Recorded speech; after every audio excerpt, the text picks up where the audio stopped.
एक सेठ सेठानी थे। उनका एक लड़का और एक लड़की थी। उनकी लड़की बचपन से ही अपने मामा के साथ विदेश में रहती थी। सेठ सेठानी भी बहुत अमीर थे। उनका बहुत बड़ा घर था। बेटा स्कूल चला जाता और सेठ फैक्ट्री। सेठानी अकेले रह जाती।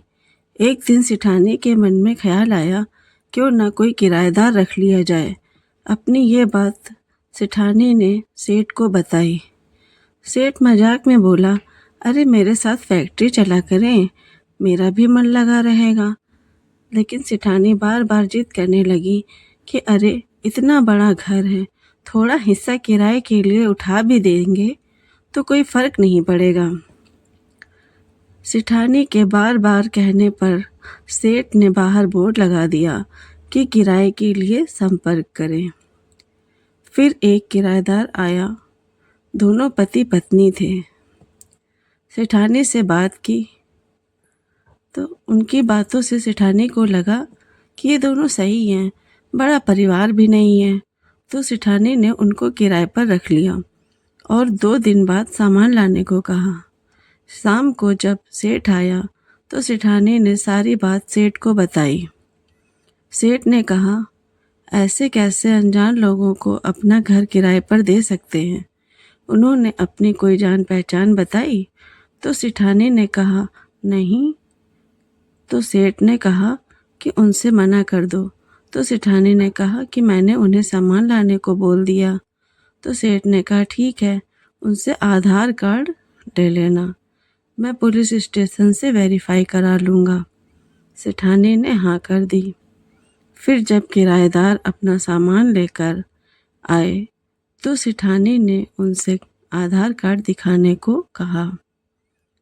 उन लोगों ने कहा कि आधार कार्ड सामान में कहीं रखा है, सामान सेट कर लेते हैं, फिर आधार कार्ड देता हूँ। सेठानी भोली भाली थी। सेठानी ने कहा ठीक है, तुम लोग सामान सेट करो, मैं तुम लोगों के लिए चाय बना के लाती हूँ। शाम को जब सेठ आया तो उन्होंने देखा कि किराएदार आ चुके हैं। तो सेठानी से आधार कार्ड लेने की बात पूछी। तो सेठानी ने कहा कि अरे वो सामान सेट कर रहे थे तो मैं आधार कार्ड लेना भूल गई। इस समय रात हो गई है और वो लोग थक भी गए होंगे, सुबह ले लूँगी। जब सुबह हुई तो पति काम पर चला गया और पत्नी ने पूरे घर को अच्छे से झाड़ पोंछ दिया।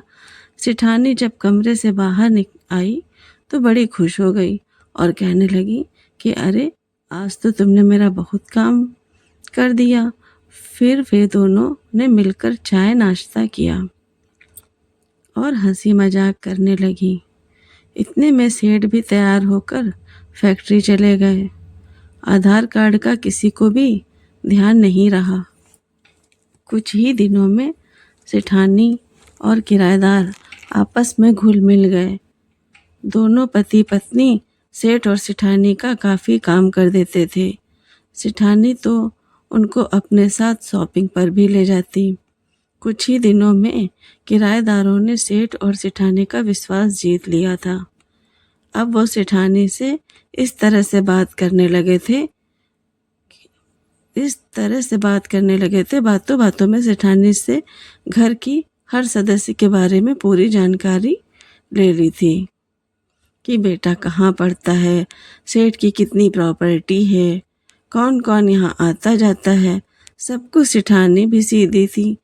उसने बातों बातों में अपने घर की पूरी जानकारी उन लोगों को दे दी।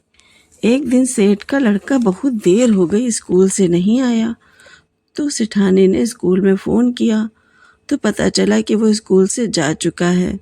सेठानी ने घबराकर सेठ को फ़ोन दिया तो सेठ तुरंत 2-4 लोगों को लेकर लड़के को ढूंढने निकल पड़ा, लेकिन लड़का नहीं मिला। थक हार कर सेठ पुलिस स्टेशन पहुंचा, रिपोर्ट लिखवाई। इंस्पेक्टर ने कहा कि आप परेशान ना होइए, हम जल्द ही आपके बेटे को ढूंढ लेंगे। सेठ घर आया तो सेठानी उन्हें देखकर रोने लगी। किराएदार भी दोनों को हिम्मत देने लगे। सारी रात जगते जगते बीत गई। सुबह जब इंस्पेक्टर का फोन आया तो जैसे सेठ के पैरों के नीचे से जमीन खिसक गई। सेठ कांपते पैरों से बाहर निकला। सेठानी भी अंदर से कांप गई।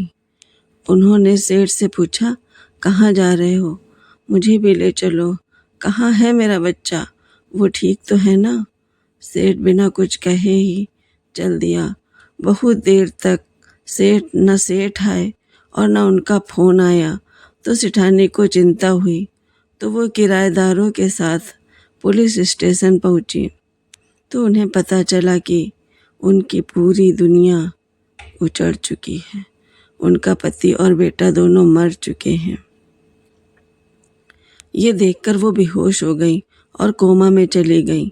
फिर इंस्पेक्टर ने उन्हें हॉस्पिटल में भर्ती कराया और किराएदारों से पूछा कि आप लोग कौन हैं?